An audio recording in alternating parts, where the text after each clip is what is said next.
Hola, ¿cómo están? Nos da mucho gusto nuevamente estar en este tiempo, en este clip de Hechos. Y es la tercera parte de lo que es Heridas del Alma. En esta ocasión quisimos tomarlo mi esposa y yo porque vienen algunas preguntas un tanto sensibles y nuevamente queremos darles las gracias a todos ustedes porque tuvieron la confianza de hacer estas preguntas. Eso, ¿sabes qué? Habla mucho de que de verdad deseas que el problema o la situación que tú estás enfrentando sea resuelta. Esposita, qué bueno que puedes estar aquí y tú también tienes mucha experiencia sobre ello. Y esta pregunta sí me gustaría que tú la abordaras porque es una pregunta de una mujer. Y dice así: ¿cómo le hago para superar que mi esposo no sea amoroso con sus palabras? Hace un tiempo cometió adulterio y cuando lo descubrí fue por mensajes de texto. Y saber que a esa otra persona sí era amoroso con sus palabras. No puedo superar eso porque dice que conmigo no sabe cómo expresar su amor. Sí, claro. Primero que nada, qué bueno que mandaste tus preguntas. Recuerda que son preguntas anónimas. Y también te quiero recordar que para que nosotros podamos dar un buen consejo, siempre hay que escuchar los dos lados. Aunque solamente estamos escuchando el lado de un lado de la historia, porque solamente una persona hace la pregunta, sí te quiero animar a que no tengas pena, que rompas el silencio y te acerques a las oficinas de Amistad de Querétaro y te quiero recordar que estamos para servirte. Bien decía mi esposo que yo también tengo algo de experiencia con estos casos, ya que hemos estudiado, mi esposo y yo, cursos de consejería, cursos de personas en crisis y hemos capacitado a un grupo que está con nosotros aquí en Amistad de Querétaro. Y bueno, Beto, refiriendo a esta pregunta, yo quisiera contestarle a la persona que hizo la pregunta si realmente has trabajado en restablecer la confianza. Eso como número uno, es importante que tú establezcas la confianza. Y número dos, que seas franca con tu esposo y que te abras y que le digas qué es lo que a ti te gusta, cómo te exprese el amor. Que ambos siembren palabras de afirmación, que ambos puedan, pues sí, sembrar en su relación con palabras amorosas. Te quiero recordar lo que dice Mateo 7:12. Así que en todo traten ustedes a los demás tal y como quieren que ellos los traten a ustedes. De hecho, esto es la ley y los profetas. Fíjate que esta es una ley muy importante. A lo mejor tú estás esperando que tu esposo te hable y te diga. Yo te animo a ti, mujer, que tú seas la primera en dar el paso, en que tú empieces a hablar como te gustaría que a ti te hablaran. Y para esto también aquí, Beto, tú recordarás que hemos enseñado muchas veces juntos a los matrimonios, a los jóvenes, sobre un material que nos llegó ya hace muchos años que se titula Los 5 lenguajes del amor. Así Fíjense es. que este material es muy interesante, así como yo hablo español o yo les hablara en otro idioma, si tú no tienes el conocimiento del otro idioma, es muy difícil que la otra persona te entienda. Así, este autor de este libro nos da 5 lenguajes con los cuales o nos gusta recibir el amor, el aprecio, la aceptación o el darlo. En mi caso, yo les platico que a mí me gusta que mi esposo a mí me dé tiempo de calidad. ¿Esto a qué se refiere? Que él se siente con sus 5 sentidos, me oiga, me escuche y me ponga atención. Y a él le gusta que yo le exprese mi cariño y mi aprecio con las palabras de afirmación, en la manera en que él recibe y da su amor es diferente, pero es la manera en que él y yo alimentamos en nuestra relación nuestro amor, nuestro respeto y nuestra pues sí, nuestro cariño. Entonces, tenemos que entender el mismo lenguaje del amor. Este libro está escrito para matrimonios, para jóvenes, para niños. Lo puedes encontrar en las librerías cristianas. Y ¿sabes qué, esposa? También queremos recordarles a ustedes que están escuchando y que están viendo que normalmente el adulterio no es de que a la persona se le ocurre, pues, ¿qué tal si en este momento me salgo a cometer adulterio? No, generalmente el adulterio comienza con un coqueteo, con un enamoramiento. Y quizás lo expresado en esos mensajes que tú viste era eso justamente. Y lamentablemente muchas parejas tienden a dejarse de decir cosas bonitas al pasar los años de matrimonio.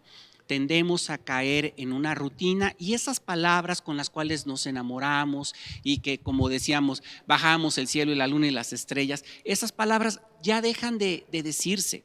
Y entonces se va cayendo, repito, en esa rutina. A veces entonces el cónyuge busca afuera lo que no tiene adentro. ¿Cómo qué? Atención, respeto, admiración, halagos, buen trato y aún correspondencia sexual. Por ejemplo, Cantar de los Cantares, que es un libro de la Biblia, tú lo encontrarás después de Salmos, luego sigue Proverbios y luego sigue Cantar de los Cantares. Es un libro de amor, es un libro en el cual tú encontrarás cómo hay una libertad muy hermosa en un lenguaje sano, en la expresión del amor y de la intimidad entre el esposo y la esposa. Y se puede ver en este libro cómo ellos hablan y se dicen piropos el uno al otro. Se dicen piropos acerca de su forma, de su carácter, de su cuerpo y se deleitan el uno en el otro.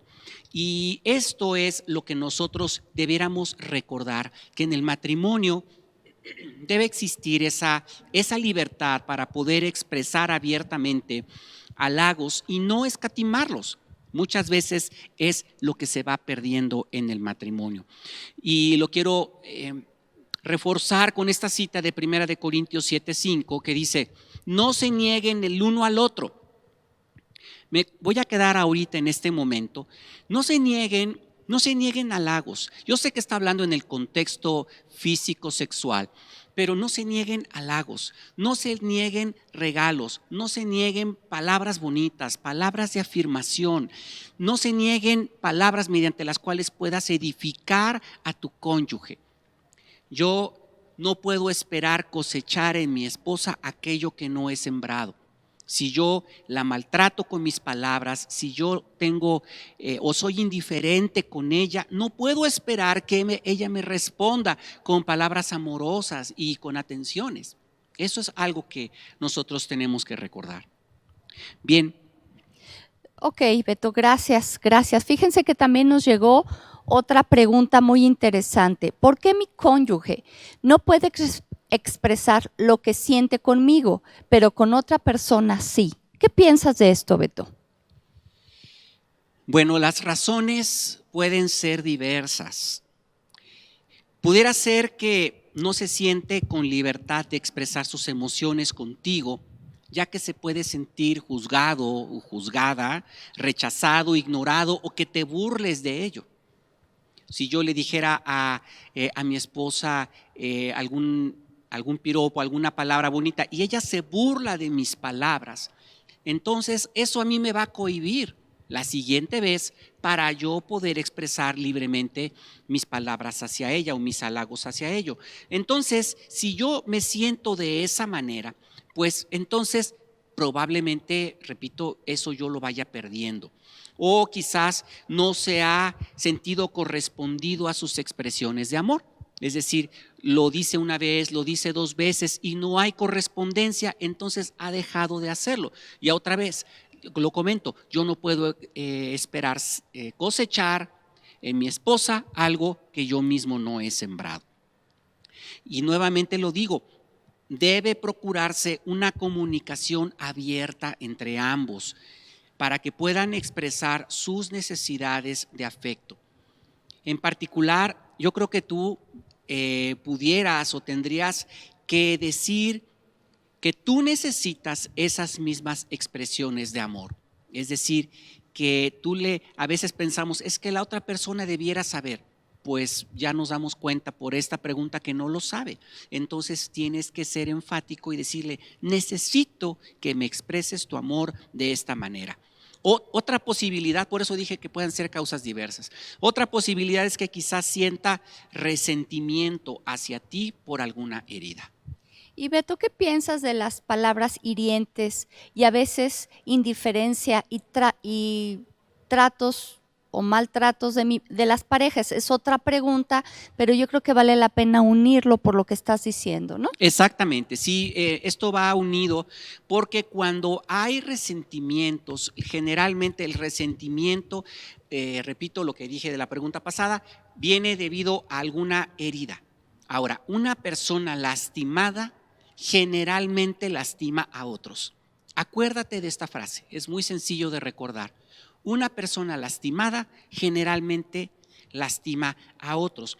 Entonces, si tu cónyuge utiliza palabras hirientes, es porque hay una herida que todavía no ha sido sanada.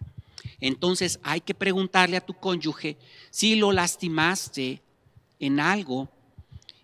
O tú le hiciste algo. Entonces, si esto te dice que sí, bueno, entonces pedirle perdón, mostrar tu arrepentimiento.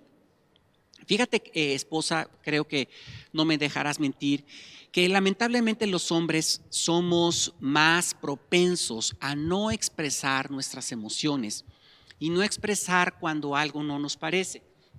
Sí, claro, son más penosos o más cerrados. Más callados, Ajá, ¿no? y también más Sí, callados. y esto causa que la ofensa y la herida se siga profundizando. ¿Por qué? Porque si yo me callo, tú me lastimas con algo y yo no te lo expreso, entonces tú lo puedes seguir haciendo, a veces sin querer o a veces no tan sin querer, pero generalmente sin querer, lo puedes seguir haciendo y me va a seguir lastimando y me va a seguir lastimando.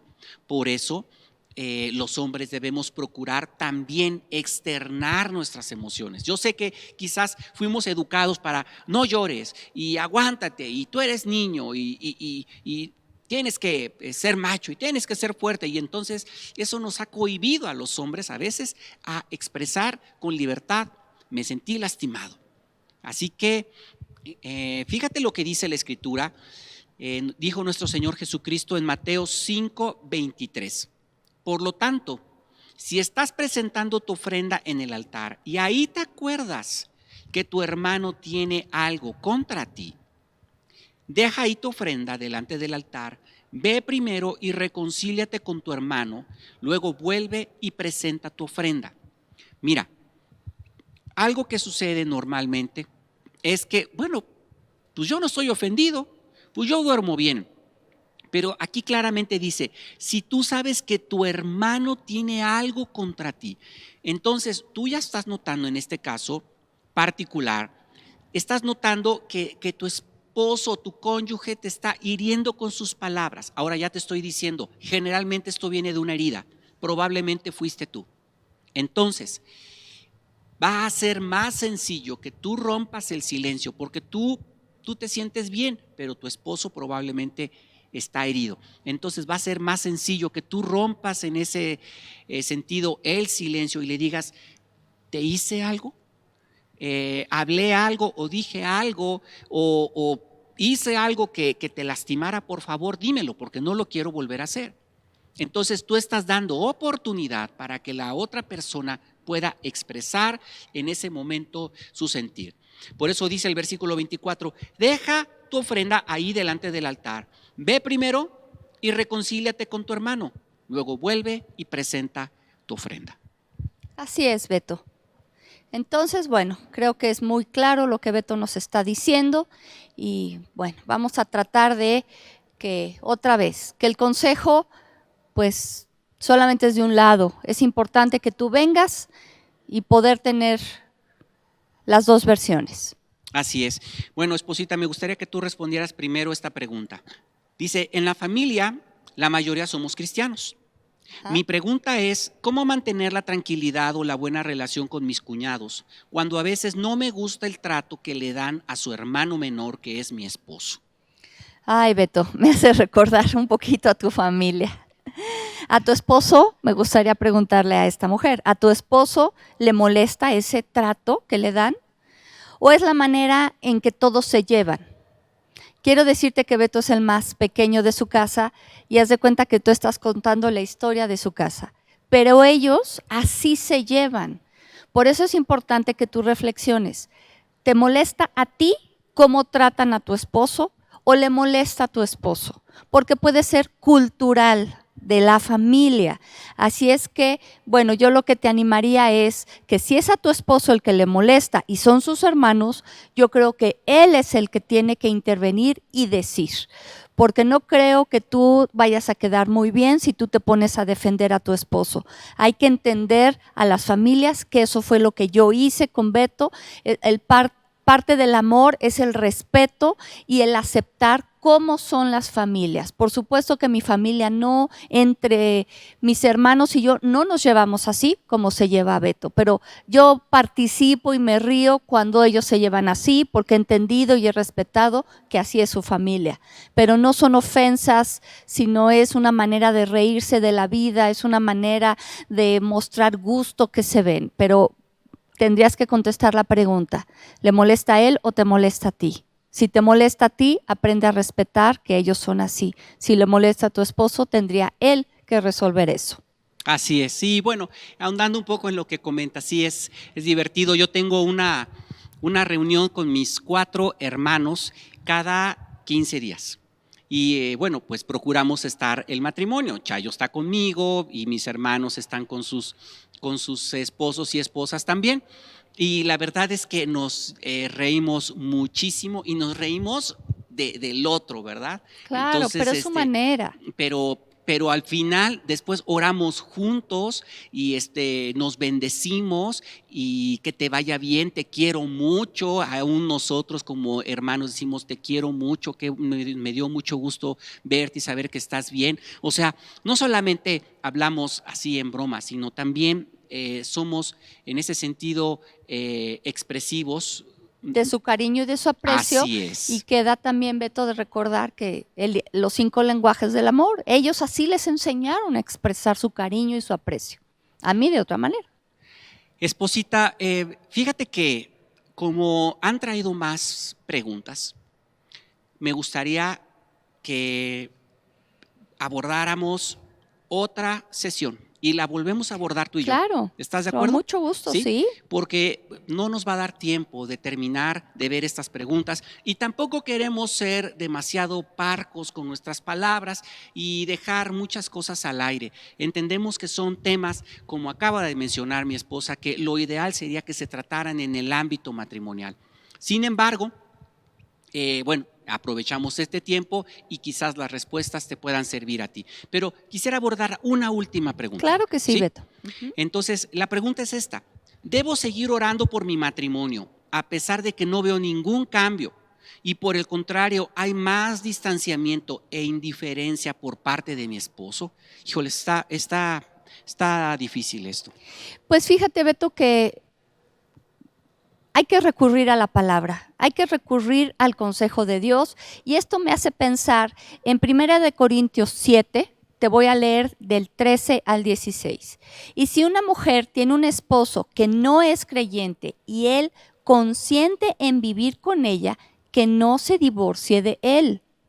Porque el esposo no creyente ha sido santificado por la unión con su esposa, y la esposa no creyente ha sido santificada por la unión con su esposo creyente. Si así no fuera, sus hijos serían impuros, mientras que de hecho son santos. Sin embargo, dice la palabra, si el cónyuge no creyente decide separarse, no se lo impidan.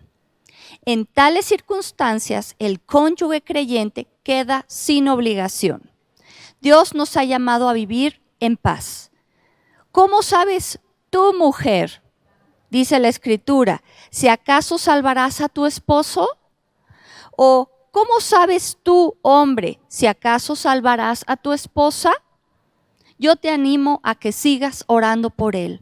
Nosotros creemos en el Dios que transforma. Nosotros creemos en el Dios que cambia corazones. Nosotros creemos y hemos visto historias de totalmente matrimonios rotos, a punto de firmar el divorcio, y uno de ellos siguió orando, siguió pidiendo un milagro, y ellos fueron restaurados, sanados, y los niños y los jóvenes pues tuvieron a sus padres juntos. Yo creo que se abordó un poquito más, Beto, sobre esta pregunta también el clip pasado, y yo creo que te animo, mujer, a que tú sigas orando, pero solamente es un lado de la historia, Beto.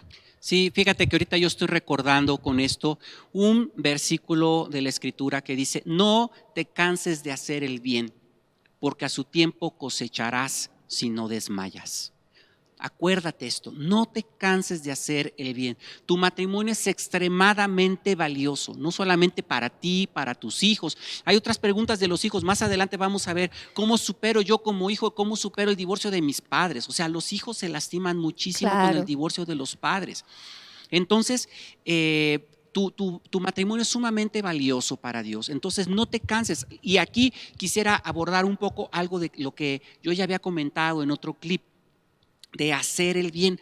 No se trata nada más de orar, esposa. No, no, no. Porque, ¿sabes qué? Hemos conocido gente que pues se siente muy religiosa y dice: pues yo le dedico el diezmo de mi día al Señor para orar. Es decir, 2 horas 40 minutos para orar. Pero no hay cambios, Pero no se ven cambios. Entonces, no nada más se trata de orar, se trata de que en la oración también el Señor te va revelando cambios que tú tienes que hacer. Y no esperes tú nada bien, más ver cambios en tu cónyuge, es qué cambios has realizado o ha realizado Dios en tu vida. Por eso hay que hacer el bien. Y otra de las preguntas que llegaron, pero que lo vamos a dejar para el clip de la siguiente semana, es un poco esto, Beto, dar ideas de cómo dar pasos, ¿verdad? Sí, así es, porque son herramientas prácticas, herramientas cristianas para hoy. Por eso estamos diciendo cosas muy puntuales, aunque puede que quizás no se apliquen a tu caso, pero muy probablemente sí. Entonces, esposita, lo dejamos hasta aquí y vamos a continuar tú y yo el próximo clip para que podamos abordar estas preguntas que faltaron. Pues les damos muchísimas gracias, mi esposa y yo, por la atención que nos prestaron, y estamos para servirles. Como mi esposa comentó hace un momento, pueden ustedes contactarnos aquí a las oficinas de amistad, y por supuesto que podríamos ahondar en estas cosas y ayudarles con todo nuestro corazón. Que Dios les bendiga. Que Dios les bendiga.